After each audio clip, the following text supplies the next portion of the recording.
আমি যেতিয়া অংক কৰি আছিলো এৰিথমেটিক পাটিগণিত তাত কিছুমান নিয়ম আছে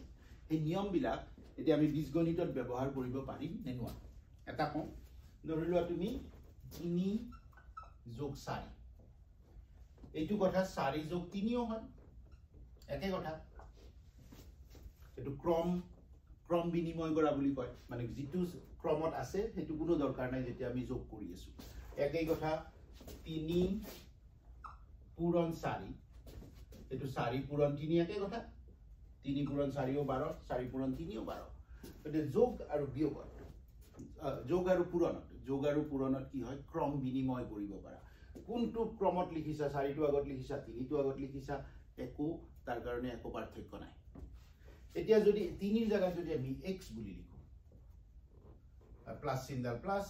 4 এর জায়গায় y বুলি লিখো এই একেটা কথা এতিয়াও লিখিব পাৰা y plus x এই ক্ৰম বিনিময় কৰি দিব পাৰা নাম্বাৰৰ ক্ষেত্ৰত যেটো কৰিছিলা x আৰু y ক্ষেত্ৰটো একে কৰিব পাৰা x আৰু y বুলি কৈছোহে আসলতে হিয়তৰ কিবা এটা সংখ্যা হিয়ৰে খালি সংখ্যাটো নাজানো কাৰণে হিয়তে যি কোনো সংখ্যা ধৰি লব পাৰে x মানে মই 3 হ'ব পাৰো 4 হ'ব পাৰো কিন্তু হ'ব লাগিব সংখ্যাই গতিকে সেই কাৰণে যেটো কথা সংখ্যাৰ কাৰণে হসা x আৰু y কাৰণে হসা এটো ধৰি লোৱা x 3 x বুলি কৈছিলো ন আৰু 4 y বুলি কৈছো এই পুৰণৰ জায়গাত আমি এতিয়া নিলিখো আৰু x y বুলি লিখিম কাৰণ কনফিউজ হৈ যাম ন নহলে x x y হ'ব নাই বা ডট এটা দিবও পাৰা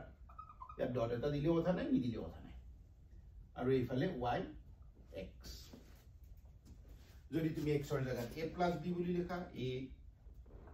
তুমি x y ব্যবহার নকৰো মই a b ব্যবহাৰ কৰিম a plus b equal to b plus a times b ab equal to b a এই নিয়ম কেইটা যেটো আগতে তুমি পাটিগণিতত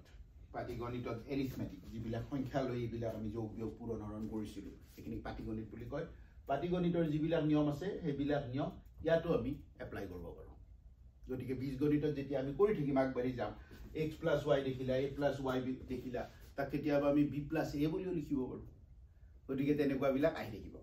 এইটো মানে তোমালোকৰ আইডিয়া এটা লাহে লাহে আমি বঢ়াই গৈ আছো তোমালোকৰ কনসেপ্ট ইয়াৰ পিছত টান টপিক বিলাক আহিব তেতিয়ালৈকে সহজ বিলাক কি থাকা